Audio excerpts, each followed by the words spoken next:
quite a few things you need to do to care for these guys, but once you get it going, you will have an awesome setup and you will have an awesome pet. We have a mesh screen cage. That's the first thing you will need. It's the enclosure. You will also need decorations like these plants here.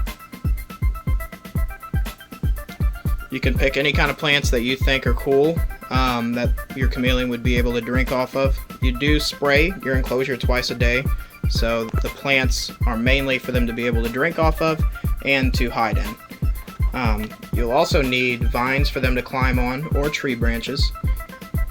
The best, if you want to go with live plants, you can go with a ficus tree. If you can get a ficus tree that would fit in your enclosure.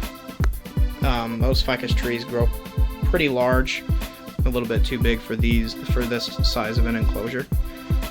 You can also go with pothos in your enclosures as well. There's a couple other live plants that are good too. The minimal size enclosure that you can go with for a veiled chameleon, for an adult veiled chameleon, would be a 2 foot deep by 2 foot wide by 4 foot tall. This enclosure is a 2 foot deep by 3 feet wide and then 4 feet tall.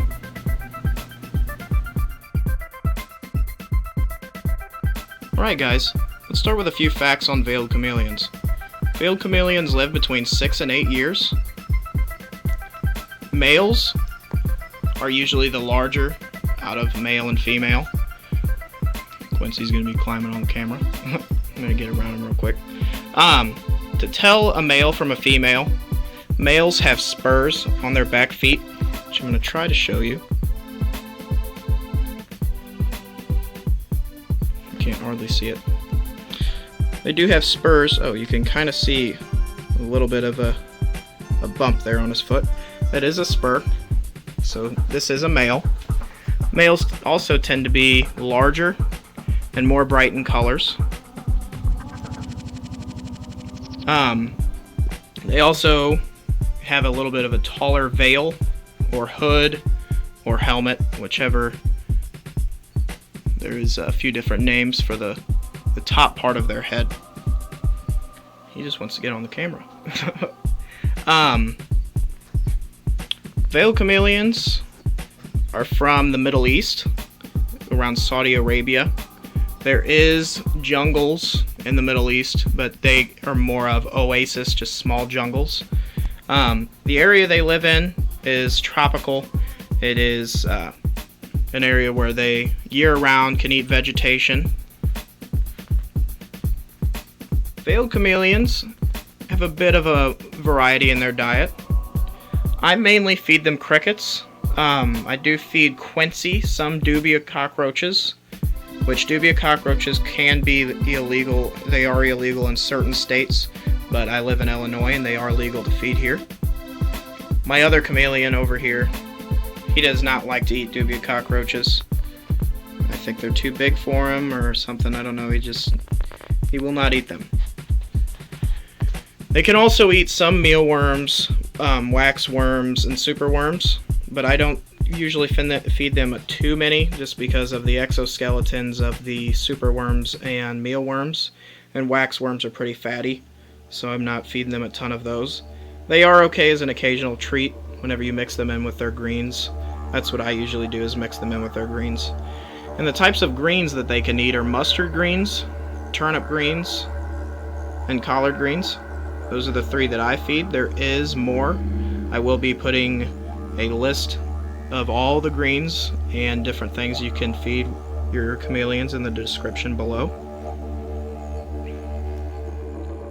Alright guys, now I'm going to be showing you how I spray down my enclosure with water. This is my water sprayer.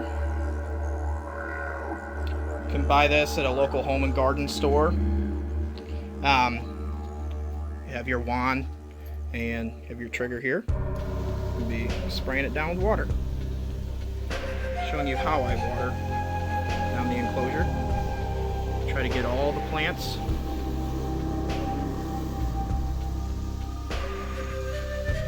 I get some of the substrate too to keep humidity in there. You'll see Quincy's automatically going going and getting a drink. He's getting it out of the bowl first. He's learned that water goes into there whenever I'm spraying. But I will also spray the cage, kind of tilt it sideways and spray the cage down, get some water droplets onto the screen. When feeding your chameleon their insects or live prey, usually you're going to be feeding crickets.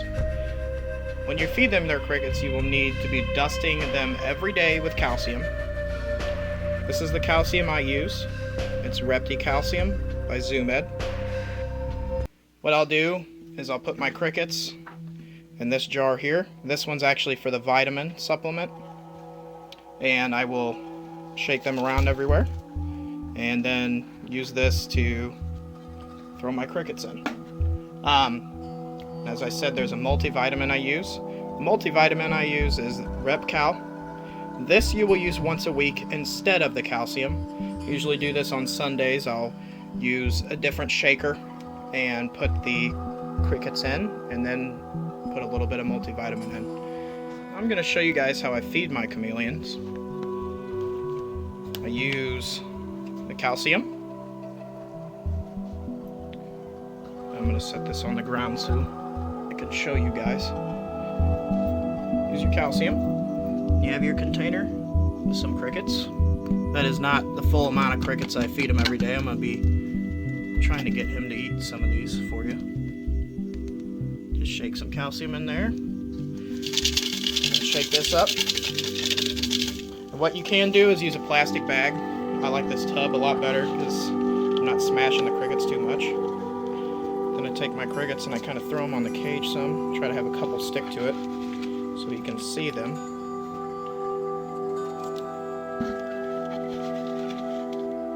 He's already going after them.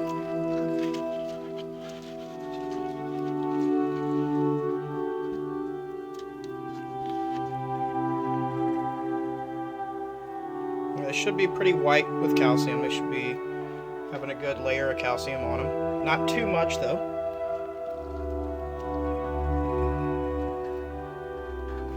That's how you feed your chameleon. And every day you use calcium, and then once a week you'll use the multivitamin. When it comes to your lighting, you will need 2 light lamps. One is for a heat bulb, and the second one is for a UVB bulb. The UVB bulb allows chameleons to digest calcium. You have to provide your chameleon with a UVB bulb, or they will develop MBD, which stands for metabolic bone disease.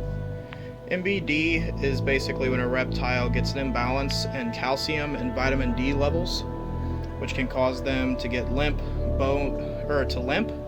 They can get bowed legs, hard lumps on their bones, and softening of their bones. They get very weak really fast and can die from this disease. So it's best to get a UVB bulb, or you will either have to pay very expensive medical bills or vet bills, or your pet could even die. When you purchase a UVB bulb, there's a few different choices. There's long strip bulbs they look like fish tank lights. There is the 2-in-1 heat bulbs with heat and UVB bulbs, which then you will not have to buy 2 lamps. You just buy the 1 bulb and it provides heat and UVB. But my favorite is the fluorescent bulbs, which would be the one on the right up here. Get it to focus. Fluorescent bulb. Reason why it's my favorite is cost, and whenever you're going to have to replace your UVB bulb every 6 months. So with it being expensive, it could be, you are going to be paying around $50 plus for the 2-in-1 heat bulb and UVB bulb. And whenever your UVB bulb goes out, you can just replace your UVB bulb and not have to replace a heat bulb. There also is 2 different types of UVB bulbs. There's a 5.0 and a 10.0. Veiled chameleons need a 5.0. Your heat bulb size will depend on your overall room temperature. For instance, if you have a room temperature of 80 degrees Fahrenheit, you'll probably need around a 50 watt, and that should work. And if your room is cooler, you may need a 75 or 100 watt. What you'll do is you'll take your thermometer or your heat gun. I have a heat gun. Thermometers, they're little circular thermometers that I'll show you your temperature. But anyway, the heat gun has a laser on the top up here, and you'll point and aim at different parts of your enclosure, and it will read the temperature. So I'm gonna read the heat spot.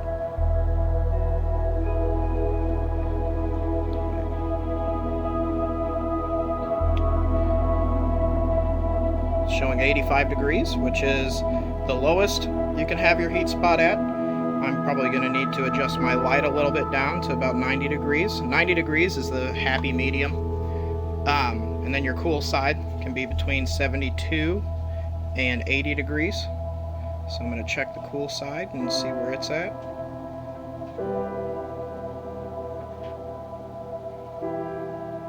This one takes a minute to work.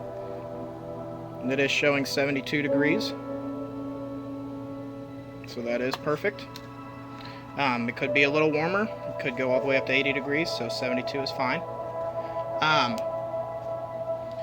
But if your heat side is showing that it's too hot, you'll probably need a smaller wattage bulb, or you can adjust the height of your heat bulb. This right here you could bring up a little bit. Mine is about as high as you should get it, because if you get it any higher than that, you're basically going to make a larger heat spot, and half or more of their enclosure is going to be a heat spot instead of just this one area right here. Your lights need to be on a 10 to 12 hour cycle. I leave my lights on for 12 hours, but I do use timers for all my lights, so they will be exactly 12 hours every night. With temperatures for a veiled chameleon, you will need your enclosure or room temperature to be between 72 and 80 degrees. My entire reptile room is usually at 80 degrees. It is 79. The air conditioning just kicked on. It'll drop to about 75, 76, and go back up to 80. And your heat side, or your heat spot, should be between 85 and 95 degrees Fahrenheit. And your heat bulb should be between 6 and 8 inches elevated from the heat spot. So from here to here it should be 6 to 8 inches. I do have it a little bit taller than it should be, and that's because I do have a larger heat bulb. I will be dropping that back down once I get a smaller heat bulb. On the cool side, you can have your cool side as low as 72 degrees Fahrenheit. Common mistake with some people is they believe that veiled chameleons are very difficult to keep, or any kind of chameleon is very difficult to keep. There is some species or some breeds of chameleons that are very difficult to keep, but the veiled chameleon is a very hardy and rather, I wouldn't say easy, but intermediate reptile to keep. As you've seen in some of my other videos, I have quite a few pets. If these guys were really difficult to keep as pets, I would not probably have them, just because so much time is spent down here in my pet room. I usually spend about an hour or two a day of just taking care of these guys, doing cleaning and feeding. But the chameleons that I have, these veiled chameleons, are awesome pets, and they are about as much care as anything else I have, other than my Savannah monitors that I do a lot of training with and different things like that. Now, as I'm saying that chameleons aren't the most difficult thing in the world to keep as a pet, they aren't exactly the pet for everybody though. These guys do need care, where you need to be spraying their enclosure down twice a day. I spray mine down in the morning and in the evening, and I do feed them every day. I feed them crickets, and I will feed them greens. Their greens, sometimes I don't feed every day, just depends on how much it seems like they're going to eat. It's usually every other day to every day, just depends. So, chameleons can get easily stressed, and most chameleons you usually can't hold. Quincy, who I have on my back right now, is a rather odd chameleon. I can have him out for up to about 15 minutes, and he's usually fine. He never gets stressed out. I can actually hand feed him. I can hold him on one hand, have him on another, and he will eat the cricket, or have him on one hand and he'll eat the cricket out of another hand. He doesn't get stressed out by me talking loud. He doesn't really get stressed out by music, because I do like to play music in my pet room whenever I'm working down here. But, like I said, this isn't typical. What's typical is what we have right here, this smaller chameleon. As of right now, I'm going to be lowering my voice a little bit because he's already getting stressed out by the camera being up to him and me talking. So I'm going to go away now.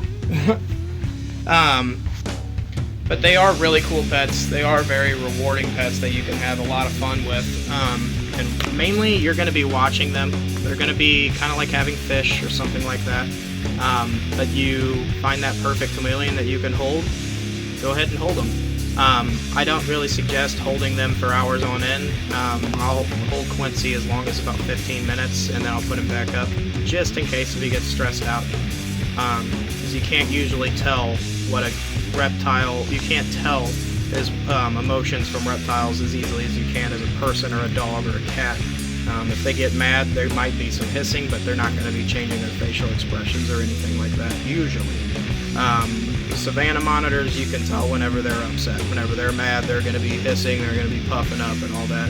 Chameleons will do it too, but sometimes they'll just kind of hide a little bit and darken their colors, and then you'll get it where a couple days they won't eat or they won't drink through their water. They'll just be hiding behind the foliage and not really doing much. So that's whenever you get a stressed out chameleon that they'll be displaying that behavior. So I hope this video helped you out. If you do decide to get a veiled chameleon, try to pick a breeder or a reputable reptile store. They are usually the best places to go. I love going to my breeders if you find the right breeder. Some breeders aren't always the greatest breeders in the world, but there is quite a few good ones out there. So stay tuned, and I'll have another video coming out your way soon.